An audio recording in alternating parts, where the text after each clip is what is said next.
신앙생활을 해야겠다는 것을 우리들이 확인했습니다.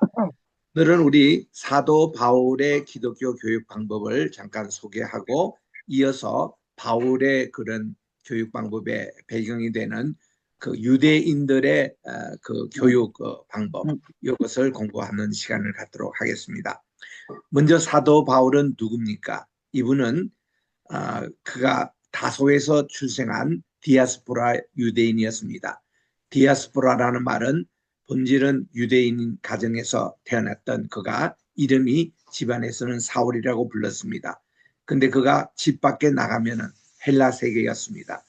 그가 태어났던 곳 자랐던 곳이 다소 타르수스라는 TAL 그리고 SUS 타르수스라는 이 다소는 길리기아 지방의 캐피털 바로 수도였습니다. 길리기아가 오늘 또 우리 튀르키예에 가보면은 굉장히 넓은 곳이 길리기아 그 주입니다.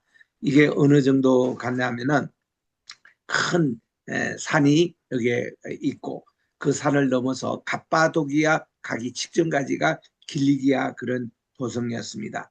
그래서 이 넓은 주에 이런 캐피털 그 다소에서 출생해가지고 그는 어릴 때부터 이제 헬라 교육을 철저하게 받았던 참 이중으로 가정에서는 유대 교육 그리고 밖에서는 헬라 교육을 받았던 분으로 또 공부도 참 잘했다고 그럽니다. 그래서 그가 한 12살 때에 뜻이 있어서 자기는 예루살렘으로 직접 가서 거기서 바리새인의 가장 존경받는 가말리엘 선생님 밑에서 공부를 하고 싶다. 유학을 한 겁니다. 12살 때에. 12살이라는 것은 유대인으로서는 성인이 되는 바미스바 행위를 거치고 그가 첫 번 행위가 그 예루살렘의 유학에서 길리기아 출신이 예루살렘까지 가서 거기서 이제 가말리엘 선생님에게 이제 유학을 받았는데 이 가말리아는 그 당시에 이 바리새인이 한 6천 명 있었거든요. 이 6천 명은 유대인 사회에서 참 존경을 받는 바리새인이었습니다. 이들의 원뿌리는 BC 167년부터 164년까지 그 이스라엘의 유명한 마카비 혁명이 있을 때였습니다. 이 마카비 혁명은 알렉산더 대왕의 죽고 나서 그의 장군 가운데 하나가 그 에피파네스라는 이름을 가진 바로 그 시리아의 그런 군주였습니다. 거기에서 이들이 알렉산더 방법을 버리고 그들은 무력으로 이 이스라엘 사람들을 이렇게 그 헬라화하기로 그렇게 작정을 했습니다. 그 중에서 안티오코스 에피파네스 4세라는 사람이 그 이제 이스라엘에 와서 굉장히 강압적으로 헬라화했던 것이죠. 청년들에게 할례를 하지 못하게 하고 또 안식일을 지키지 못하게 하고 토라를 읽지 못하게 하고 예루살렘 성전 안에는 제우스 신상까지 세워가지고 거기서 하나님이 가장 싫어하시는 돼지고기 또 돼지 피를 흘리면서 이 성전을 아주 오염을 시켰습니다. 그 가운데 유대인들이 정말 저항을 할 수밖에 없었는데 이때 마카비 집안, 마카비의 아버지가 훌륭한 분입니다. 그분의 5 아들이 있었어요. 그 중에 세 번째 아들이 유다스라는 이름을 가진 마카비였습니다. 이 마카비란 뜻은 쇠를 가지고 다룬다. 그러니까 철공소 같은 그런 이제 이름이 있는 것이 마카비였습니다. 그래서 이들이 혁명을 일으켜가지고 강압적으로 이제 전쟁을 치렀던 것이죠. 그래서 3년 반 동안 그들이 전쟁을 통해 가지고 물론 그때는 안식일 때는 전쟁 안 했습니다. 그 유대인들은 철저하게 또 안식을 지키잖아요. 전쟁 안 했습니다. 그리고 나머지 6일 동안 전쟁하고 해서 드디어 이 성전을 탈환했습니다. 탈환할 때에 그들이 딱 들어가니까 촛불이 하루밖에 필 수 없는 분량인데 그들이 참 너무나도 걱정했습니다.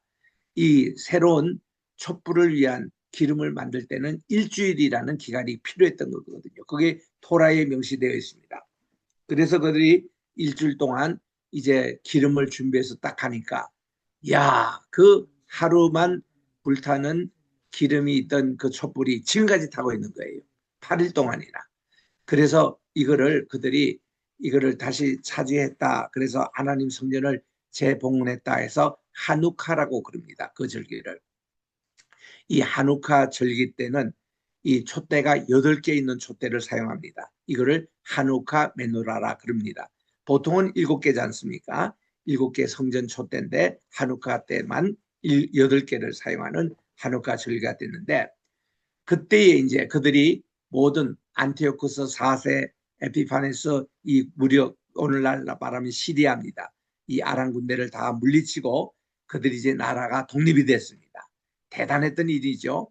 다윗 왕조가 무너질 때가 유다 왕국이 블레셋이 아니라 이 느부갓네살 왕에게 무너져서 신바빌론 제국에 무너진 후에 처음으로 이 나라가 독립된 것이 BC 164년 한우카 때였습니다.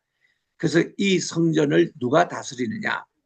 당장 다윗의 그 후손 가운데 알아보니까 이제 거의 뭐 없고, 옛날에 마지막 총독을 지냈던 스룹바벨 그 이제 자손을 대를 이어서 이제 총독할 사람 이렇게 이제 골라 보니까, 그렇게 해서 대제사장 집안, 사독 계열의 집안입니다.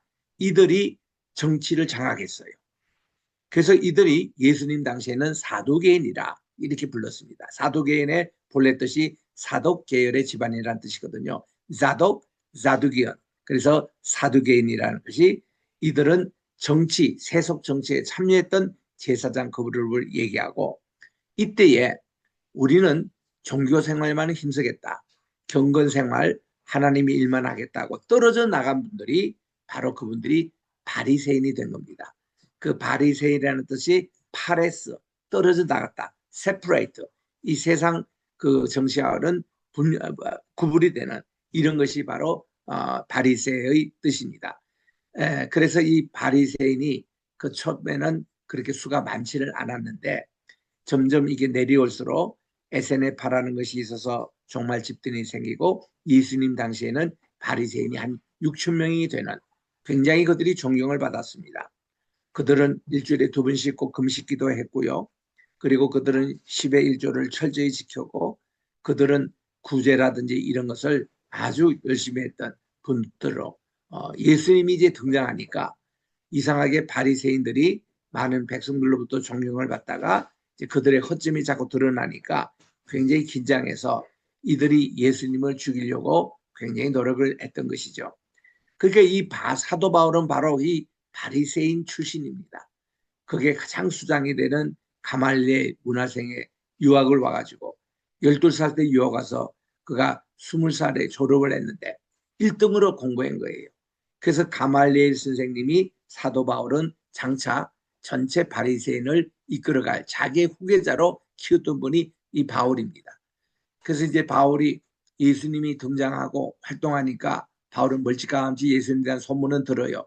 근데 한 번도 만나러 가지 않습니다. 자기 같은 바리새인 출신 가운데는 니고데모도 예수님을 만났다고 얘기합니다.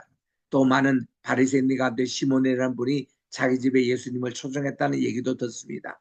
이런 동료들이 있는데 이 바울은 끝까지 예수님을 만나지 않았어요. 그리고는 그가 이제 예수님이 십자가에 처형할 때도 그가 여기에 이제 참여했을 것입니다. 물론 드러내놓고 데모는 안 했는데 뒤에서 뒷조정하는 데는 바울이 있었을 것이고, 그리고 이제 바울이 예수님과 직접 그런 관계에 부닥친 것은 예수님의 제자 가운데서 이렇게 이 스테반이라는 분이 있었는데, 이분이 초대 예루살렘 교회 안수 지도자님으로 선정이 됐습니다. 그래서 1호예요. 이분이 예수님에 대해서 너무 열심히 증거하고 이렇게 전하니까 사도 바울 중심으로 바리새인 사람들이 이 스테반을 죽인 겁니다. 순교를 시킨 겁니다. 돌로 처형시킨 겁니다. 그때 이 처형시킬 때에 제일 수장 노릇한 것이 사도 바울이었어요. 바울이 이 스테반 순교에 앞장서서, 그래서 사도행전 7장에 보니까 맨 끝에 보니 스테반 순교한 스테반의 옷을 그때는 바울이 그냥 사울이었죠. 그다 자기들끼리 이제 사울이라고 불렀으니까 사울의 발 앞에 두었더라, 이게 나옵니다. 그래서 이게 스데반 순교에 가장 앞장섰던 바로 이 사울이었습니다. 그가 이제 이랬던 그가 이제는 독이 올라가지고 예수 믿는 사람을 전부 다 이제 다 투옥을 시켰습니다. 근데 일부 예수 믿는 사람들이 사도행전 8장 1절에 멀리까지 이제 가서 피신했습니다. 그 중에 일부가 갔던 곳이 다메섹까지 간 겁니다. 멀리 이 다메섹은 아람의 수도요. 그 오늘날 시리아. 오랫동안 제일 오래 수도가 이 다메섹, 그 다마스커스거든요. 거기 가서 예수님을 믿는 사람을 잡아다가 예루살렘에 데려와서 이들을 투옥시키고 이들을 이제 순교시키고 이런 총책임을 맡은 것이 바울이었습니다. 그래서 바울이 대제사장으로부터 이런 편지를 받고 가다가 다메섹에 거의 다 갔을 때에 부활의 예수님이 그를 만나 주신 거죠. 빛으로 나타나신 겁니다. 그래서 이 바울이 깜짝 놀랐던 거죠. 그리고서는 그가 말 타고 가다가 말에서 떨어졌습니다. 그 너무나 빛이 강렬하게 그의 비치니까. 그래서 주님께서 사울아 사울아고 불러주십니다. 깜짝 놀라는 겁니다. 하늘을 쳐다보면 와유 당신이 누구십니까? 그때 우리 주님은 나는 네가 핍박하는 바로 예수라. 이러니까 예수아라고 이제 원문의 발음은 그렇습니다. 예수님을 예수아라 그러는데 내가 핍박하는 예수라. 바울이 이해가 안 됐습니다. 자기는 예수님을 본 적도 없고 만난 적도 없고 그분이 누구신지도 잘 모르고 단지 예수님을 믿는 사람을 잡아다가 그가 이제 예루살렘으로 포성 이제 끌어가려고 지금 다메섹으로 오는 길인데 그 얘기를 하는 겁니다. 그때 우리 주님은 말씀이 이제 이 바울을 주님의 제자로 부르시겠다는 겁니다. 그리고서는 내가 너를 부를 때에 너의 사역은 앞으로 이 소가 이제 그 밭을 가는데 소가 앞으로만 가게 되지 뒤로 가면은 가시채가 있어가지고 가시가 막 찔려요. 뒤로 후진하면은 이렇게 그 찔려서 뒤로는 갈 수가 없습니다. 이런 거를 가시채라 그러는데 바울을 보고 너가 앞으로 가시채가 뒤에 있어서 이 복음을 위해서 진령만 하지 이제 내가 이 사명을 내게 주겠다고 그렇게 주님이 그를 불러주시는 겁니다. 그래서 이제 바울은 깜짝 놀라서 자기는 그냥 예수님에 대해서 이 유대교를 파괴하고 바리새인들에게 큰 모독을 주고 이런 분만 알았는데 막상 부활의 주님을 만나고 보니까 그의 삶이 달라진 겁니다. 그래서 그가 거기서 회심을 하게 된 거죠. 회심이라는 뜻은 뭔가 아니 우리가 그냥 전도해서 하나님을 믿지 않는 사람이 믿는 사람으로 된 것은 전도라 그러지만 회심이라는 것은 내가 알았던 하나님에 대해서 관점이 달라지는 겁니다. 이거를 이 회심이라 그래요. 그래서 그는 하나님에 대한 생각이 달라졌고 그래서 이제 부활의 주님을 만나고 나서는 그다음부터 그가 눈이 어두워집니다. 눈에 어떤 비닐이 이제 덮이는 겁니다. 세상의 그 모든 것을 3일 동안 그는 보지 못합니다.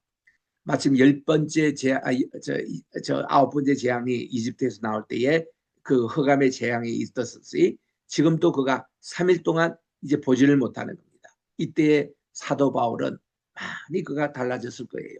부활의 주님이 그를 불러주셨고 그분의 종이 돼야 되고 이제 내가 3일 후에 여기 다메섹에 가면 직가라는 거리로 가게 되는데 그게 어느 시점에 가면은 그게 지금 이 바울이 지금 예수님 믿는 사람들 잡으러 체바로 온다고 교인들이 숨어 있는 지적이 있습니다. 거기 들어갈 때에 아나니아라는 선지자가 있으니 너는 그분에게 세례를 받을 것이다. 그러면 내 눈이 밝아지리라. 이 말씀대로 직가에 아나니아 집에 들어가는 겁니다. 그래서 아나니아가 그를 위해서 안수기도 하고 그리고 세례를 줄 때 그때 눈에 비늘 같은 것이 떨어져 가지고 그가 다시 보게 됐어요. 그래서 요 과정이 다메섹의 그 회심의 사건 요 과정이 평생 바울의 교육 목회의 하나의 샘플이 된 겁니다. 모든 그분의 그 바울 서신과 그분의 가르침과 그분의 삶이 여기에 다 초점이 있는 거예요. 그래서 이런 문제를 가지고 우리 장로의 신학대학 신약학 교수를 하시고 지금은 은퇴하신 오우성 교수님이 프린스턴 신학교에서 이 문제 가지고 PhD를 쓰셔서 신약 박사 학위를 받으셨거든요. 그래서 이런 사건이 바울에게 있어서 굉장히 중요한 교육 목회의 그게 샘플이 됩니다. 그래서 이제 바울의 우리 서신이 14권이 있지 않습니까? 정말 하나하나 그 14권이 거의 다가 보면은 바울 사도께서 이방인에게 쓴 그런 편지가 주종을 이룹니다. 그 중에 보세요. 로마서가 있습니다. 고린도 전서, 고린도 후서, 갈라디아서, 에베소서, 골로새서, 빌립보서, 데살로니가 전서, 데살로니가 후서. 요게 9권의 책이 다 이방인 교회에게 쓴 편지거든요. 그 중에서 이제 데살로니가 전후서만 종말의 서신이고 나머지 7권을 보면은 그게 이제 개인 서신도 있지만 그게 주로 교리 서신입니다. 우리가 흔히 교리 서신 할 때에 가장 대표적인 게 로마서입니다. 그 다음이 갈라디아서예요. 그리고 에베소서입니다. 그리고 골로새서입니다. 이 네 가지가 교리 서신인데 여기에 바울의 그 모든 교육 목회, 교육 철학이 여기 다 있는 거예요. 그래서 우리는 이 바울 서신을 가지고 커리큘럼 이렇게 할 수 있습니다. 교회 학교에서 잘 가르치고 이걸 가지고 또 우리가 설교를 하고 또 이런 바울의 여러 가지 그 모습이 교육자로서의 이런 것으로 우리들이 이제 배울 수 있는 것으로 이 바울의 다메섹 도상에서의 그 사건이 이렇게 정말 전체 그의 이제 교육 틀을 이렇게 보여주고 있는 겁니다. 바울 서신이 지금 말씀드린 대로 9권의 책이 있지만 개인에게 또 보낸 편지가 있습니다. 그게 디모데 전서, 디모데 후서, 디도서를 얘기합니다. 요거를 따로 패스토를 레터라고 합니다. 이거는 목회 서신이라고 그래요. 이거는 목회자 있는 디모데와 또 디도에 해신 말씀이었습니다. 그게 그리고 또 한 권이 더 있습니다. 이 한 권은 그 같은 동족 유대인에게 보낸 바울의 서신이에요. 이거 굉장히 중요하죠. 바울은 로마서 9장에서 이런 말씀합니다. 나는 다른 이방인에게 사도로 부름을 받아서 지금까지 이방인의 선교를 해왔지만 내 종족 유대인들이 구원을 받지 못하고 멸망을 하는 거 나는 그거 견딜 수가 없다는 겁니다. 내가 그런 분들을 보면은 내 생명, 내 이름을 하나님의 생명체에서 빼달라고 할 만큼 나는 이 동족 위에서 선교하는 것 이것을 열심히 하겠다. 그래가지고 쓴 책이 히브리서입니다. 그래서 이 히브리서는 바로 이 13권 더하기 1이에요. 그래서 14권 책이 다 사도 바울이 이렇게 쓴 책인데 그 책에 보면은 전부 다가 여러 순서가 되어 있습니다. 발신자, 누가 지금 이 편지를 쓰고 있다. 이걸 밝혀요. 수신자, 이 편지를 받는 교회를 말합니다. 그리고 문안을 아는데 이 평화와 은총을 꼭 얘기합니다. 그리고 감사가 있어요. 여러분들의 것을 참 감사한다. 감사 인사가 여기 지금 빠뜨려 있는데 감사가 들어가야 됩니다. 하나 안 들어가는 책이 있었어요. 그게 갈라디아서입니다. 갈라디아서는 갈라디아 교회가 큰 교리에 이제 갖춰가지고 바울 전체 서신의 교육의 그 모든 사명이 의인은 믿음으로 말미암아 살리라. 이게 주제입니다. 이게 이신칭의라고 바울 사도의 이게 주제고 요 이신칭의가 우리 16세기 유럽에서 마틴 루트를 비롯해서 존 칼빈 이게 교회 개혁을 했던 인물들이잖아요. 이들의 신학이 이신칭의였습니다. 그래서 이신칭의는 바울 서신의 주제요. 또 우리 16세기 유럽에서 교회 개혁을 할 때 주제이기 때문에 오늘까지 우리에게 영향이 있는 거예요. 이게 우리 기독교 교육의 또 전체 모토가 되고 있습니다. 우리는 의인은 믿음으로 말미암아 산다고. 그래서 바울 서신에서 의인에 대해서 강조하고 있는 책이 로마서입니다. 로마서는 한마디로 의인은 누구냐 거기에 대해서 우리가 말씀하고 있고 두 번째는 믿음으로 살리라 할 때 믿음으로 사는 분에 대해서 모은 것이 바로 히브리서입니다. 히브리서 특별히 10장 28절에도 의인은 믿음으로 말미암아 살리라 그 말씀이 나오고 11장 전체가 믿음의 장입니다. 믿음으로 살아갔던 15분의 우리 믿음의 선진들의 얘기가 나옵니다. 믿음은 바라는 것들의 실상이요 보지 못하는 것들의 증거니 바로 우리 선진들이 믿음으로 증거를 얻었다고 말씀해 주고 계십니다. 그래서 이 히브리서 11장에는 믿음으로 이것이 모두 21번이나 나옵니다. 그리고 믿음으로 살아갔던 믿음의 증인들 쭉 열거를 합니다. 거기에 보면 다윗도 있지요. 또 그게 기드온도 나오죠. 삼손도 나옵니다. 그게 뭔가 우리 그 여성 라합도 그게 나옵니다. 그래서 이 15분의 믿음의 선진들이 있는데 이거는 뭔가니 우리도 그 믿음의 선진의 반열에 서자는 것이 그 히브리서 11장 내용이거든요. 자, 의인은 믿음으로 말미암아 의인은 로마서 주제 또 믿음이라는 것은 히브리서 주제 살리라 하는 요 부분이 나오잖아요. 그 사도 바울은요. 다른 그의 모든 서신서의 주 내용이 산다는 데 있습니다. 우리는 성신님에 의해서 살아가야 되는 겁니다. 성신님의 열매를 맺어가야 됩니다. 이 성신님의 이걸로 살아가는 이 주제가 갈라디아서예요. 에베소입니다. 빌립보입니다. 골로새에서 나오는 거예요. 이게 전체 주제가 이렇게 살아가라는 겁니다. 이거를 뭐라고 그래요? 윤리라고 얘기하지 않습니까? 우리가 교리와 윤리는 동전의 앞면과 뒷면과 꼭 같습니다. 우리 여기 손바닥에 딱 세웠을 때에 하나는 교리를 얘기하고 하나는 윤리를 얘기합니다. 바울 서신은 어떤 서신이든지 딱 중간을 짜게 가지고 하나는 교리를 얘기하고 있고 하나는 윤리가 얘기하고 있습니다. 그래서 이거를 헬라어 문법 용어로서는 임페라티브와 또 이제 인디커티브라고 이렇게 나누는데 인디커티브라는 것은 그냥 우리 서술형이에요. 나는 하나님의 백성이다. 이거 얘기할 때는 서술형입니다. 인디커티브라고 얘기합니다. 그런데 임페라티브라는 것은 뭔가니 명령법이에요. 윤리를 얘기합니다. 너 하나님의 자녀냐? 그러면 하나님의 자녀답게 이렇게 살아라. 이렇게 행동하라. 이렇게 말하라. 이거를 다 임페라티브, 명령식으로 하는 것이 바로 바울 서신의 후반부에 다 나오는 거예요. 그래서 이거를 같이 짝을 이렇게 읽는 것이 이게 바로 설교입니다. 목회자의 설교는 뭐냐? 목사님이 설교를 하셨으면 목사님 스스로가 설교할 말씀대로 살아야 됩니다. 그대로 살아야 됩니다. 지난주 한 주간 동안 우리 한국에 큰 데미지가 있었습니다. 김아무개 목사님 하면 TV도 많이 나오신 분이고 그분이 워낙 말씀을 재밌게 하시니까 한때 우리나라의 3대 붕상원대 한 분이셨어요. 부산의 포도원 교회에 담임하고 계셨습니다.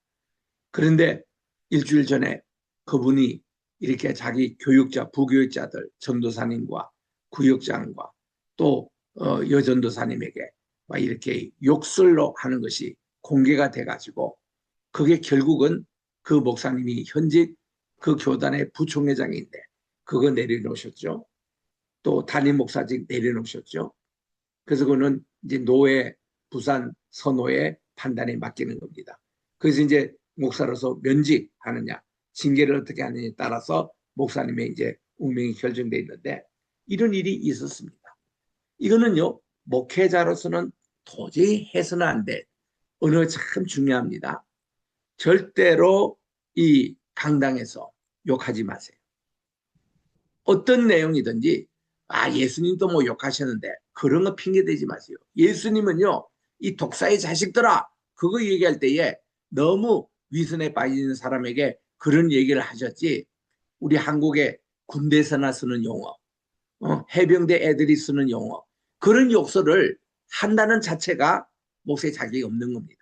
저는 분명히 그렇게 말씀드립니다. 이 입을 가지고 거짓말 하지 마세요. 이 입을 가지고 욕하지 말라 이거예요. 이걸 가지고 남에게 상처 주는 얘기하면 안 됩니다. 목회자가. 목회자는요. 자기가 설교한 만큼 살아야 됩니다.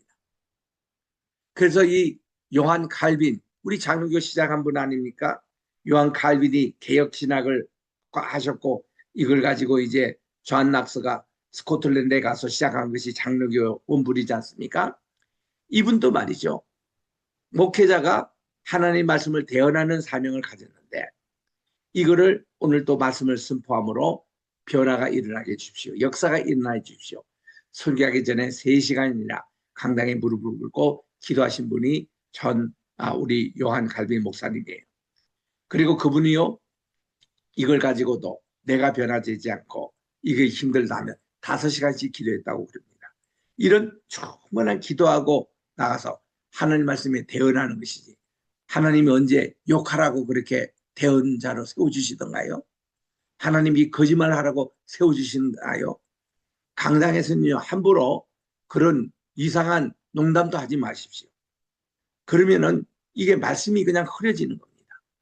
그리고 강당에서 절대로 하지 말아야 될 중에 하나가 무슨 이렇게 남의 의견을 위한 질문 같은 거 던지지 마세요. 여러분은 어떻게 생각하십니까? 이런 거. 그거는 교수가 학생들에게 강의할 때 그때 쓰는 용어는 괜찮습니다.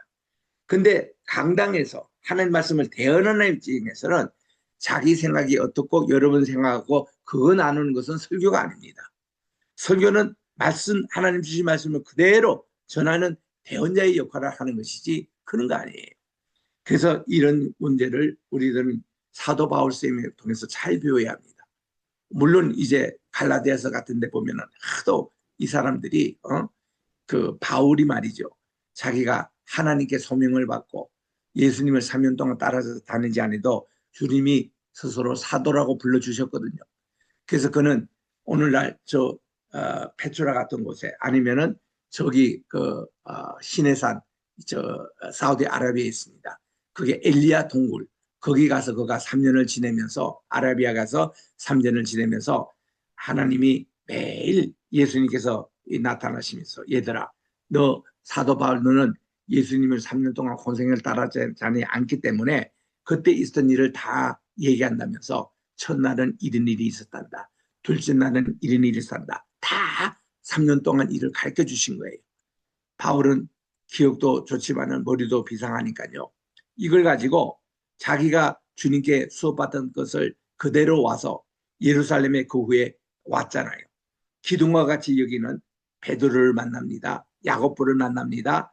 또 요한을 만납니다. 이 세 제자 만나가지고 바울이 아라비아에서 3년 동안 받았던 예수님 말씀을 전하니까 이들이 깜짝 놀라는 거예요. 자기들도 잊고 있었던 이거를 주님께서 이런 방법으로 다 이렇게 해서 그래서 이 세 제자가 기둥같이 여기는 세 제자가 바울에게 손을 안고 당신 우리 형제 맞다고 당신 사도될 자격이겠다고 이분들이 인정해 준 거예요. 그러니까 이게 초대 1대 예루살렘 교회에 노예가 있을 때에 이 사도 바울이 정식으로 우리가 사도라고 그렇게 영입이 돼서 비록 3년 동안 물리적으로 따라다니지 못했지만 사도 바울은 주님을 만나고 나서 그가 예수님을 증거하고 나는 사나 죽으나 나는 주님의 것이다. 이런 걸로 그 아라비아에 가서 주님으로부터 개인 수업을 받고 그가 정식 사도가 된 거. 예루살렘 이제 노예에서도 인정을 한 겁니다. 그래서 우리 사도 바울을 이제 사도 바울 사도 이렇게 사도라고 우리 아포스톨스라고 불러주시는 거예요. 근데 이 바울이 말이죠. 이렇게 갈라디아의 교회 사람들은 갈라디아가 어느 지방입니까? 자기가 태어나고 자랐던 곳입니다. 그거를 길리기아라고 그랬잖아요. 길리기아가 워낙 이렇게 범위가 넓으니까 저 북쪽 오늘날 튀르키예 북쪽 지방입니다. 이게 북길리기아 지방, 남쪽 길리기아 지방이 있었어요. 그 요거를 갈라디아 지방이라 그러거든요. 그러니까 북쪽, 남쪽 갈라진 이 갈라디아가 자기 고향 사람들이 사실은 그는 여기 수도가 되는 다소에서 태어나고 자기 때문에. 근데 이 사람들이요 바울이 당신이 무슨 사도냐고 핀잔을 주는 겁니다. 그래서 이 바울이 전한 복음 예외 다른 복음을 막 이 사람들이 전하고 다니는 거예요. 그래서 갈라디아서 1장 거기에 보면요. 거기는 감사라는 말이 없습니다. 갈라디아 교회가 나를 위해서 수프도 해주고 나를 위해서 기도하고 이런 것에서 여러분 참 감사합니다. 그런 감사 인사가 여기만 빠져 있습니다. 갈라디아는. 그리고는 이들이요 다른 복음을 전하니까 너무 화가 나서 세 번씩이나 갈라디아서 1장 2장에 자기 개인의 그런 이제 간증을 하면서 이렇게 합니다. 내가 전한 복음 외에 내가 전한 복음이라는 것은 이신칭례예요. 우리는 믿음으로 살아간다는 거. 의인은 믿음으로 살아간다는 이거 이외에 예수님의 십자가 부활 이외에 다른 복음을 전하는 자는 하늘의 천사라도 저주를 받을지니라. 그게 이제 바울이 워낙 화가 나서 얘기를 하는 욕설이 그 정도였습니다. 그 정도인데 어떻게 하나님의 강당에서 뭐 교인들을 험담한다거나 욕을 한다거나 거짓말을 늘어내거나 이런 거 절대로 하면 안 됩니다. 이게 강당에서 쓰는 용어는요 절대로 욕하면 안 돼요. 욕하면 안 돼요. 그런데 뭐 물론 강단뿐만 아니라 목회자는 일반 우리 성도가 같이 있을 때도 함부로 이렇게 진한 농담을 한다거나 또 이렇게 쓸데없는 그런 얘기를 한다거나 이런 거 하지 말아야 되는 겁니다. 그런데 하물며 이 자기를 돕는 목회자에게 욕설을 하고 막 그냥 그렇게 하는 거는 이건 안 되는 거예요. 그래서 목사직까지 내려놓는다 그런 얘기를 들을 때도 저는 그냥 가만히 있습니다. 참 안 되는 참 안타까운 일이죠. 어때 우리 목회자가 그렇게 입이 험악하고 일반 성도들도 하지 말아야 될 일을 목회자가 그러면 안 된다는 겁니다. 그래서 우리 이 갈라디아서에서 그렇게 나오고요. 이런 바울 서신은 우리가 말과 행동과 모든 일에 예수님의 향기가 드러나야 되는 겁니다. 그래서 우리는 성도들이 천국 언어를 쓰셔야 돼요. 천국 언어가 무엇입니까? 감사합니다. 사랑합니다. 하면 됩니다. 주님이 함께 하실 겁니다. 하나님의 복이 임하시기를 바랍니다. 이게 다 천국의 언어 아닙니까? 용서합니다. 우리 서로 도웁시다. 우리 서로 하면 될 겁니다. 다 권면해주고 사랑하고 이런 거 쓰셔야 돼요. 특히 교회 목회자, 교회 교사들, 구역장들, 지도자들은요. 천국 언어를 부지런히 사용하셔야 됩니다. 여러분 우리 입술로 가지고요. 하나님의 말씀을 읽고 우리 입술로 가지고 찬송가 가사를 외워가지고 찬송가 그 가사만 얘기해도요. 하루 종일 시간이 부족해요. 평생 부족합니다. 그런데 우리가 욕할 시간이 어디 있어요? 우리가 이 세상에 군대 용어 쓸 그런 시간이 어디 있습니까? 이 거룩한 입을 가지고 거짓말하는 시간이 어디 있습니까? 이걸 가지고 남에게 상처를 준다든가 그런 그 실족하게 하는 일들 말도 안 되잖아요. 우리 같은 입술을 가지고.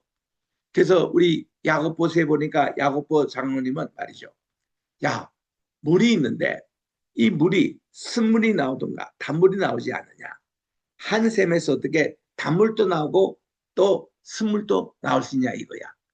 그래서 우리는 하나님이 주신 이 입술, 이 관리를 잘 하셔야 됩니다. 야고보서 3장 1절에 보니까 선생된 너희들이요. 하나님의 심판을 먼저 받는 줄을 알아라는 겁니다. 이게 입으로 사는, 입으로 복음을 전하고 입으로 교육을 가르치는 모든 교육자들, 우리들은요 입술에 이거 열매대로 살지 못하면 우리들도 먼저 심판을 받는 거예요. 그래서 어떻게 샘물이 선물을 나오든가 단물이 나오는 것이지 한 샘에서 선물과 단물이 동시에 나올 수 있냐 이거예요. 그래서 우리 어릴 때 어머님이 저희들에게 교육을 하실 때는 이 입술을 가지고 하나님을 찬양하고 말씀을 전하고 천국의 방언을 얘기하고 그만 해라는 거예요. 이걸 가지고 어디 유행가를 막 함부로 부르냐 이거야. 이 입술 가지고 어떻게 욕을 막 하느냐 이거야. 세상에 그 진한 농담 이런 거를 어떻게 할 수 있냐 이거야. 이 거룩한 입술을 가지고. 그래서 우리 시편 81편 10절에 보니까 하나님이요 매일 그걸 기도하잖아요. 그 천사도 제 입술의 문을 지키게 해 주시기 바랍니다. 정말 천사장이 와서 내 입술에 거짓말을 한다거나 욕설이 한다거나 이럴 때는 아예 문을 막아 주십시오. 천국 방언을 이해할 때만 입술을 열어달라고 그렇게 얘기하지 않습니까? 그래서 우리 엠마오에 가면은 여자들만 있는 그 수녀원이 있는데 거기에 있는 분들이 모두 다 1년 짜리들, 그러니까 2년 차 되지 못한 1년 분들은 전부 다 입에 반창고를 다 붙이고 있더라 이거예요. 이분들은 밥 먹을 때나 또 물 마실 때만 이거 열고 나머지는 말할 때 다 이거를 붙이고 있는다는 겁니다. 물었죠. 왜 반창고를 붙이고 있냐 했더니 우리 모든 그 죄악들이 입에서 되게 나온다고 이거를 1년 동안 막게 하는 훈련을 받는다는 거예요. 너무너무 감사하다고 했습니다. 그래서 이분들이 2년차, 3년차 이렇게 철저하게 이렇게 수도원에서 훈련을 시키더라고요. 우리들도 입술의 훈련을 받아야 합니다. 그래서 우리는 여러분들이 시간 날 때마다 사도 바울 서신서를 소리내서 읽어보십시오. 에베소 그대로 읽으면 이게 에베소 교회에 향한 설교문입니다. 골로새서 읽으면 골로새 교회에 대한 설교문이었습니다. 또 고린도전서, 고린도후서, 로마서 하나하나가 그 교회에 보내준 편지였는데 이것이 너무 귀중하다 보니까 이제는 에베소에 되는 편지를 또 그거를 카피해가지고 이웃교회에 보내줍니다. 골로새에 보내줘요. 그러면 골로새에서 온 편지는 에베소에서 또 읽고 또 에베소에 온 편지는 골로새에서 읽고 이러다가 이 14서신이 다 이렇게 바울이 유표돼가지고 그 당시 설교는 따로 없었고 바울 서신을 그대로 읽는 게 설교였습니다. 이게 초대교회 교회 모습이었거든요. 그 말씀 읽는 가운데서 교육이 이루어지고 교육 목회가 이루어진 겁니다. 그래서 여기 이제 문화는 평화, 샬롬은 구약적인 문화입니다. 또 카리스, 은혜라는 것은 신약적인 은혜입니다. 그래서 여러분들이 고린도 후서 13장 13절 그것이요 우리 오늘 또 모든 기독교계의 축도문으로 사용되는데 순서를 그대로 하시기 바랍니다. 우리 삼위일체적인 축도문을 할 때에 제일 먼저 아는 것이 예수님의 바로 은혜입니다. 주 예수 그리스도의 은혜와 이게 제일 먼저 들어가는 거예요. 이거는 예수님이 인카네이션 되지 않았더라면 예수님께서 성신이 되지 않았더라면 우리와 하나님과의 단절된 관계를 우리 주님이 이루시는 겁니다. 그게 은혜였습니다. 이 은혜는 하나님의 우리에게 주신 선물이에요. 그 축도문을 할 때 이거부터 먼저 합니다. 주 예수 그리스도의 은혜와 그리고서는 하나님의 사랑 이게 나오는 겁니다. 그리고는 성신님께서는 우리를 교제하시고 형통케 하시는 우리 삼일째 하나님과 우리와의 어떤 교통낙교 우리 성도들 간에 서로 코이노니아 이루어지는 게 다 성신님께서 하시는 것이거든요. 물론 삼일째 하나님은 일체 한 분 하나님이십니다. 이 하나님이 삼위로 우리에게 이렇게 도와주셔서 창조주, 구속주 그리고 섭리주로 나타나셔서 이렇게 하시는데 이 삼일체적인 축도문을 우리 고린도 후서 할 때는 1번이 은총의 문제였습니다. 주 예수 그리스도의 은혜와 이거 훈련이 되지 않으면요 이게 처음부터 잘못 배워놓으면 평생 40년을 목회하시는데도 어느 원로 목사님이 이렇게 축도하시는 거예요. 하나님의 은혜와 예수님의 사랑과 또 성신님의 교통하심이 이렇게 하시는 거예요. 이거는 처음부터 잘못 배운 겁니다. 잘못 임명돼서 그런 거예요. 절대 그러면 안 됩니다. 우리 고린도 후서 13장 14절의 말씀 그대로 하셔야 되는 거예요. 그래서 이게 첫 번 나오는 게 은혜입니다. 그래서 우리 신약적인 그런 문안의 인사는 주 예수 그리스도의 은혜입니다. 은혜를 우리가 많이 나누셔야 돼요. 그래서 여러분들도 어느 편지 쓰고 아니면은 카톡으로 요즘 많이 편지 썼는데 편지 맨 말미에 이제 샬롬이라고도 인사하는 분도 많고 한데 이왕이면은 은혜와 평화는 샬롬입니다. 은혜는 카리스입니다. 이걸로 둘게 무난하고 누가 편지 썼다. 더 아주 좋은 크리스찬의 편지입니다. 그리고 이제 곰년의 말씀이 모든 서신들의 요절의 말씀이에요. 중요한 말씀입니다. 메인 바디예요. 나머지 인트로덕션 아닙니까? 거기서는 발신자가 누구고 순시자가 누구고 문안과 감사를 쓰고 나서 곰면이 나오는데 이 곰면이 그게 이제 본문의 말씀이에요. 요거를 하고 싶었던 겁니다. 그래서 이제 본문의 말씀에서 I urge you, I charge you. 내가 여러분들에게 권면하노니 하고 쭉 주님의 교리의 말씀을 우리 윤리의 말씀과 연결해서 이렇게 살아가거라. 이렇게 우리 신앙생활을 하자.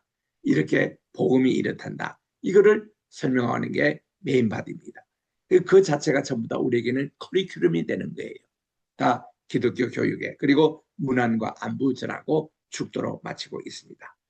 자, 그러면 바울 사도의 이런 교육 목회의 그런 이제 것이 어디서 기초에서 나왔냐 하면은 이분이 유대인 회당 교육에서 이것이 나왔습니다. 그래서 유대인들의 회당의 공부에 대해서 잠시 살펴보겠습니다. 여기는 예배와 성경 공부가 위였습니다. 회당의 첫 번 기초는 가정이었어요. 유대인들의 가정마다 그들은 하나님께 예배드리는 공동체였습니다. 이 가정에서 매일 쉐마 교육을 합니다. 그리고 이 가정에서 신앙 교육을 해요. 기도를 가집니다. 찬양을 합니다. 매 안식일 식탁이 예배 장소였습니다. 하나님께 먼저 예배를 드리고 식사를 같이 했어요. 그래서 이 청교도들도 이 정신을 배워가지고 청교도들의 식탁 위에는 성경책이 늘 있었습니다. 하나님께 먼저 예배를 드리고 밥을 먹었어요. 그리고 밥 먹다가도 도중에 찬양을 또 합니다. 밥 다 먹고 나서도 하나님께 감사기도 드려요. 그 모든 유대인들의 안식일 이런 대별에 보면은 그 식사기도를 3번 합니다. 우리는 한 번밖에 하지 않아요. 보통 시작할 때 저 감사기도하고 밥 먹고 끝입니다. 그런데 유대인들은 안 그래요. 시작하기 전에 그들이 밥을 먹기 전에 감사기도 드리고 그리고는 식사를 하면서도 또 감사기도 드리고 찬양을 불러요. 그러면 밥 먹다가 찬양을 하고 이렇게 하면요. 지금 어느 정도 들어갔던 음식이 잘 소화가 됩니다. 소화가 된 후에 또 밥을 계속 먹어요. 그리고는 밥을 다 먹고 나서도 또 그들이 찬양 부르고 또 감사기도를 또 드립니다. 그러면 위장병에 안 걸리고 장이 탈이 나지 않는다고 그래요. 그래서 유대인들은 이 오장육부가 건강하게 유지가 되는 비결이 있다. 그런 얘기인데 그런 면에서 우리가요. 저도 요즘 자동차가 없습니다. 제가 이제 차를 다 완전히 토탈 데미지 전부 다 이렇게 다 이제 처리하고 나서는 요즘은 주로 택시를 많이 이용해서 탑니다. 또 우리 장로님이 또 우리 권사님이 우리를 또 태워줍니다. 탈 때마다 타기 전에 기도해요. 도착하면 또 감사기도 합니다. 이런 거. 그리고 자동차가 굴러갈 때 도중에 또 찬양 부르고 기도합니다. 이렇게 자동차 살 때도 그러고요. 손님 만나잖아요. 손님 만나면은 기도부터 해요. 아이고 오늘 오래간만에 우리 집사님 만났네요. 아이고 오늘 오래간만에 목사님 만났네요. 그리고는 기도합니다. 그리고 도중에도 또 기도합니다. 몇 가지 대하여 나누면 기도할 싶은 제목이 생겨요. 이럴 때는 반드시 그렇게 기도를 하셔야 됩니다. 이게 지금 이게 어디서 오는 손인지. 그리고는 손님이 이제 다 끝나고 대화가 끝납니다. 그러면은 또 기도를 하십시오. 오늘 기도 제목이 대화 속에 나옵니다. 이런 방법이 여러분들이 상담을 하실 때나 또 교육을 하실 때나 뭐 할 때에 그런 거를 그렇게 꼭 하시기 바랍니다. 기도 항상 3번 하라는 거.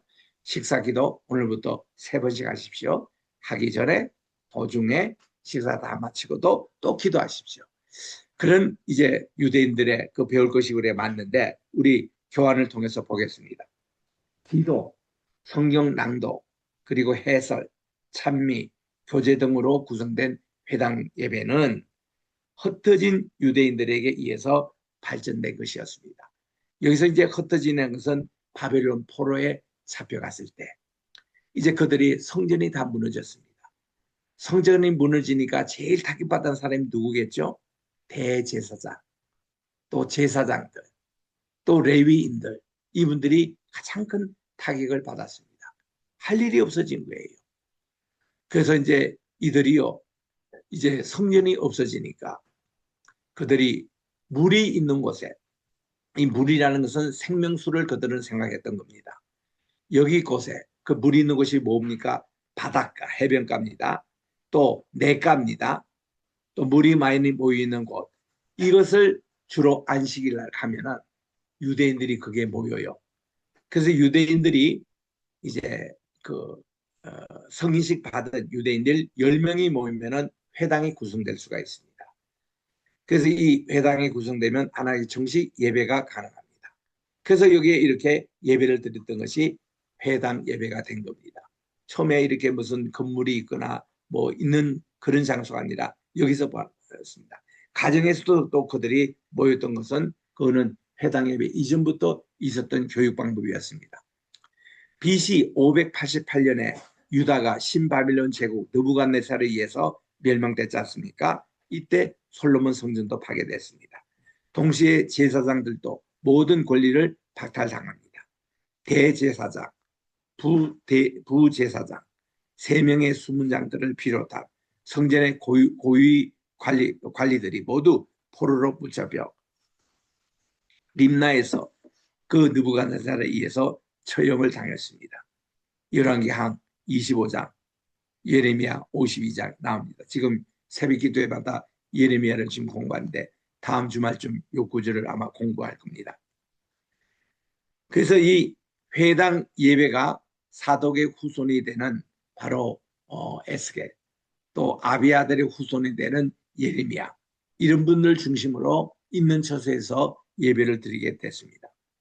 다행히도 에스겔은 1차 포로 시에 끌려가서 포로 생활을 하는 중 소명을 받아 20여 년 동안 제사장 출신의 예언자 역할을 감당했고, 그의 집안인 사독 가문의 제사장들과 보조 인원들이 포로에 잡혀가서 그들이 이제 회당 예배를 인도하게 됩니다.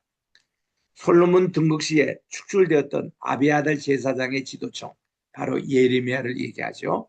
다수 그 바벨론으로 끌려갔을 것입니다. 그 예레미야는 아비아달의 후손이잖아요. 그래서 이런 분들이 이 회당 예배를 인도했습니다. 성전이 없는 회당이에요. 포로 생활 중 제사장과 일반 레위인들의 차별이 굳어졌습니다.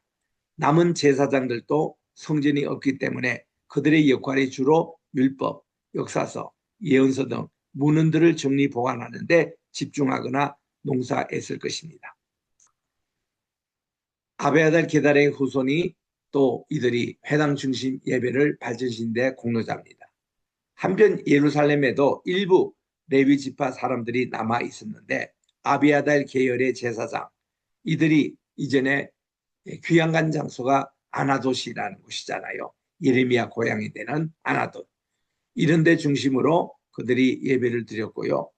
또 이들은 산당을 찾아다니며 있는데 과거에 다른 신들에게 예배를 드렸던 이런 산당들 중심으로 제사를 지냈고, 예레미야 애가처럼 해마다 성전이 무너진 날에 금식을 하며 회개 예배를 드렸던 것입니다. 또 이들은 무너진 성전의 쓰레기 더미 위에서 제물을 바치러 오기도 했습니다. 나중에 포로 귀환이 될 때 예루살렘에 남아 있었던 제사장들과 귀환 제사장들 사이의 충돌을 에스겔은 미리 내다보았습니다. 그래서 바벨론으로 끌려가서 포로 생활을 할 때 끌려간 장소에 경건한 유대인들은 안식일마다 모여 찬양과 기도와 말씀의 묵사를 한 것이 바로 회당 예배의 기초가 된 겁니다. 그래도 예수님 당시에도 이 사두개인들이 바로 사독 제사장 출신의 계열이었습니다. 뭐 에스겔 또 스룹바벨 이런 에스겔 계통, 그게 이제 사두개인이 된 것이고, 그리고 이제 그 아비아달 계통의 이런 제사장은 예수님 당시에도 이들은 그 대언자 선지자 그룹이 돼가지고 그들은 환상을 봅니다. 그리고 그들은 묵시적인 그런 사상을 전합니다. 이런 분들인데, 이런 분들이 예수님처럼 바울처럼 그 제자들 그룹들이 그런 모습이었어요. 예레미야의 그 전통으로 이렇게 됐습니다. 그래서 이렇게 시나고그라는 말은 이것이 헬라 말로 모임 장소, 이게 모인다 이거 할 때 회당인데 시나고그의 기초가 된 것이 이렇게 안식일마다 그들이 모여서 예배를 드렸던 것입니다. 희생재단이 없는 회당 예배가 발달이 됐는데 시편 137편 1절부터 6절에 보니까 바벨론 포로 생활의 일면을 보여주고 있는 것입니다. 조국을 위한 기도와 하나님께 드리는 찬양의 생활을 힘쓴 것을 이 시편을 통해서 알 수가 있습니다. 예루살렘의 예배는 희생의 번제단을 중심으로 한 것이지만 회당은 희생의 제단이 없는 예배의 형태가 발전되었던 것이죠. 이들은 자신의 경건한 삶을 보존하기 위해 하나님 말씀을 낭독하고 묵상하며 강론을 하기 시작했습니다. 조국을 위해 애국적인 기도를 하며 시온의 찬미를 수시로 드렸던 것입니다. 그래서 우리 시편 137편을 읽어보면 우리가 바빌론의 여러 강변 거기에서 앉아 시온을 기억하며 오르도다. 그 중에 포도나무에 우리의 소금을 그렸는데 이는 우리를 사로잡힌 자 바빌론 사람들이 거기서 우리에게 노래를 청하니 우리를 황폐케 한 자가 기쁨을 청하여 엔터테인먼트 자기들을 위해서 시온의 노래 중 하나를 노래라 함이라는 것입니다. 우리가 이방 땅에서 어찌 여호와의 노래를 부를까 이겁니다. 물론 여기서 불렀습니다. 이게 회당 예배잖아요. 그런데 이 사람들이 바빌론 사람들이 자기들의 향락을 위해서 야 노래하고 하라 할 때는 시온의 노래를 그들 앞에서 부르지를 아니했다는 것이죠. 예루살렘아 내가 너를 잊을진대 우리가 이 고국을 잊을 텐데 우리 오른손이 그의 제주를 잊을지어다. 그 당시 잡혀갔던 많은 분들이 이 기술자가 잡혀간 겁니다. 손으로 가지고 공예를 하고 손을 가지고 큰 건축 사업을 하고 이런 분들이 많이 그렇게 갔는데 우리가 그걸 만약 잃어버린다면 이 기술을 이렇게 나타내는 내 오른손이 그 재주를 차라리 인능해 놨다는 것입니다. 이만큼 우리는 조국을 잊어버리지 않습니다. 내가 예루살렘을 기억하지 아니하거나 내가 가장 즐거워하는 것보다 더 즐거워하지 아니하실텐데 내 혀가 내 입천장에 부를지니라. 오른손은 아까 기술자를 얘기합니다만은 혀라는 것은 설교자 또 예언가 지혜가 다 혀부로 사는 분 아니겠습니까? 그래서 예루살렘을 기억하지 않으면 내 입천장이 차라리 내 혀가 입천장에 부들지니라. 이렇게 굳은 결의를 합니다. 우리 이거를 오늘날 우리 크리스천들이 맡아보면 우리가 하루 생활 가운데서 잠시도 예수님을 잊어버린다든가 우리 복음을 잊어버린다든가 하나님 말씀을 잃어버린다면 우리가 하는 세상 일들 우리가 만나는 모든 일들 우리가 하는 모든 일들이 다 끝이라는 것입니다. 우리는 이 본질을 잊지 말자는 거예요. 본질을 잊지 말라. 우리 어느 부흥사가 우리 교회에 오셨습니다. 그분이 말씀을 가는 가운데서 장로님에게 장로님 직업이 무엇입니까? 그랬더니 이 장로님이 나는 교수입니다. 어느 대학 어느 유니버시티의 교수입니다. 그렇게 대답했어요. 또 옆에 있는 장로님에게 장로님 직업이 무엇입니까? 예, 저는 장사하고 있습니다. 필라델피아 옷가게를 하고 있습니다. 또 뒤에 있는 장로님 물었더니 예, 저분은 그 의사였습니다. 예, 어느 병원에 이 심장을 담당하는 의사입니다. 이랬더니 이 목사님이 이 세 분들 다 앉혀놓고 여러분 지금 대답은 다 오답입니다. 정답은 우리는 장로로서 또 목회자로서 성도로서 불림을 받았으니 우리는 모두 복음을 전하는 것이 우리의 본업이 되어야 합니다. 복음을 전하기 위해서 하나님께서 우리에게 부업을 준 것이 교수요, 의사요, 장사하는 사업체 이거였다는 거죠. 그래서 그때 우리 교회가 참 크게 은혜를 받은 적이 있습니다. 여러분 이게 참 중요한 거예요. 나의 본능은 나는 뭐예요? 죽고 사는 건 다 하나님의 소관입니다. 내가 세상에 태어났고 죽고 이 세상 사는 이 자체가 다 하나님이 오늘도 우리를 관장하고 계시는데 모든 것이 다 하나님의 손에 달려있는 것이죠. 그래서 우리들은 오늘도 하루 사는 것이 이사야 43장 21절에 보니 하나님이 우리 인생을 창조하신 목적은 우리로 하여금 찬양을 하기 위해서 인생을 창조해 주셨다는 거예요. 우리는 아침부터 일어나서 찬양이 우리의 본업이에요. 또 우리 생활할 때도 찬양이 본업입니다. 우리 저녁에도 자기 전에도 또 자는 속에서도 잠이 안 오네 무슨 생각 그런 거 하지 마시고 찬양을 하기 위해서 말씀을 묵상하면서 우리가 하루를 살고 우리의 삶이 그렇게 다 집중이 돼 있다면 우리는 이 본업을 잊지 말아야 되는 거예요. 그래서 이 바울은 뭐랍니까? 나는 살아도 주를 위해서 살고 죽어도 주를 위해서 사나니 그러므로 사나 죽어라 내가 주님의 것이라고 로마서 13장 8절에 그렇게 말씀하고 있는 겁니다. 그래서 주기철 목사님이 순교하러 가시기 전에 이 마지막 설교도 이 본문으로 하셨고 일사각오의 믿음, 이 신앙, 그리고 그가 순교하실 때도 이 말씀을 묵상하며 순교를 당하셨다는 것이죠. 그래서 주기철 목사님 유명한 일화가 있습니다. 일본 경찰이 하도 이 채찍을 가지고 주기철 목사님을 때리니까 때릴 때마다 예수님, 예수와 예수님 이름을 그렇게 크게 부르다는 겁니다. 그 일경이 더 화가 나가지고 제발 그 듣기 싫은 그 예수라는 이름 하지 말라고 그랬더니 딱 정색을 하면서 여보시오, 나는 내 머리부터 발끝까지 예수님으로 가득 차 있기 때문에 나를 건드리기만 해도 예수님이 튀어나오는 겁니다. 어떡합니까? 그랬더니 그 일본 경찰이 그다음부터 매질을 못하더라는 거예요. 아이고 하면 또 예수 이름 또 나오니까. 이만큼 예수님 중심으로 당당하게 그가 살았던 것입니다. 내가 살아도 주를 위해서 살고 죽어도 주를 위해서 살고 내가 아파도 주를 위해서 아프고 내가 무엇을 해도 돈을 벌어도 주를 위해서 하고 내가 어떤 무슨 일을 해도 주님을 위해서 한다는, 내가 사나 죽으나 내가 주님의 것이기 때문에 그렇게 한다, 이 정신으로 간다면 우리들이 정말 이 세상에 이거를 누가 가르쳐 준 거예요?